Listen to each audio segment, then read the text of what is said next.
Is the cycler rifle still doo-doo? Here's my post-patch analysis, and with a little bit of a backstory of what was the cycler rifle.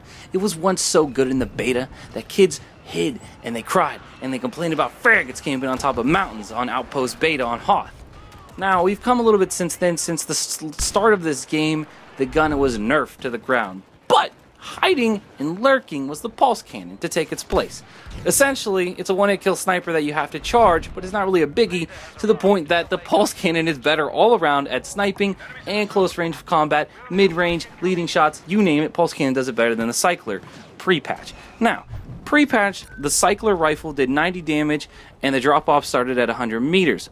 Now, the key between all of this information I'm finna throw at you is the muzzle velocity was 300 meters at launch. Now, since then, they raised it up, but we don't know the exact distance. But what we do know is in Battlefield snipers, they went 550 to 600 meters per second, the travel velocity on each bullet. So it was essentially half of what the average sniper was in Battlefield, and those snipers always worked well and were great. So they nerfed that into the ground, thus making that useless, especially when the pulse cannon. However, I can't tell you what that did, but at least it did a one-hit kill. So even if you did have to fight it, it wasn't that bad. Now, trying to hit somebody in the head with a cycler rifle is really fucking hard.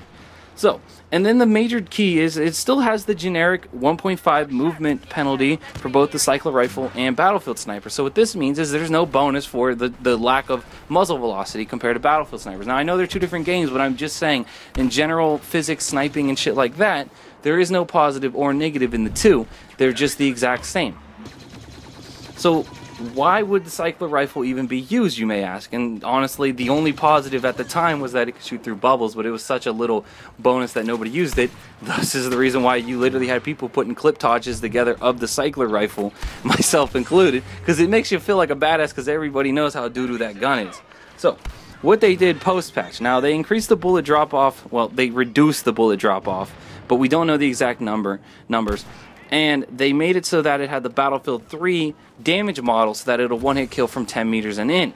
They also increased the muzzle velocity. Now, there is no raw data. SimThig doesn't have it up, so I can't tell you the exact number, but it feels like it's at least above 400, and sniping at mid-range is possible. Now, so, here's my initial thoughts and opinions of the cycler rifle post-patch. Now, it is better, but it is still not perfect.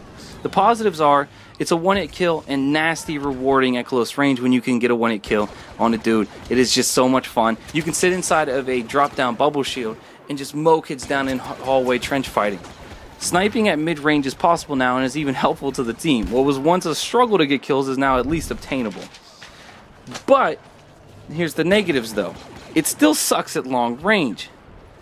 Travel time is still a joke on it. It's good now, but it's not perfect. It's still a struggle. Now, what I mean by this is it's solid at mid-range. It is able to get a kill. You don't have to aim as far as above their head. You don't have to lead the target as much if they're moving.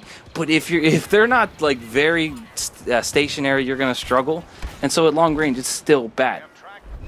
Now, the bigger thing for this whole problem, though, is why the cycler rifle will always be hindered, is there's a weird third-person, first-person glitch. When you're in first-person, the gun goes at 1-to-1 ratio, but when you're in third-person and you ADS snipe with it, it always seems to go a little bit on either side. It just doesn't go straight forward. It's like your camera slanted slightly and it doesn't line up. Now, people have finally put that up on the Star Wars Battlefront Reddit, and there's a thread on it that people have all acknowledged it. This is an issue. We've all seen it. So they need to take a look at that and fix this before we can even say any more about the cycler rifle as far as accuracy and anything, because we don't really know if we're even aiming at it properly. Because I play in third person. I'm not going to play in first person every time I switch to snipe.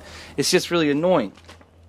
And that's also the reason why the pulse cannon is still a better sniper, is because it not only is it better sniping and all that other shit, it's better at being a personal defense weapon. One that you don't have to go to first person every time you want to shoot, especially if you're like me, you play third person in tight hallways and corridors and stuff. That is when you're at your best, because you can see the environment more, you can plan your strafes, your strategies, your jetpacking, and all that other shit. You don't have time to ADS to get into first person and close your FOV. So it's a huge key to not change your FOV.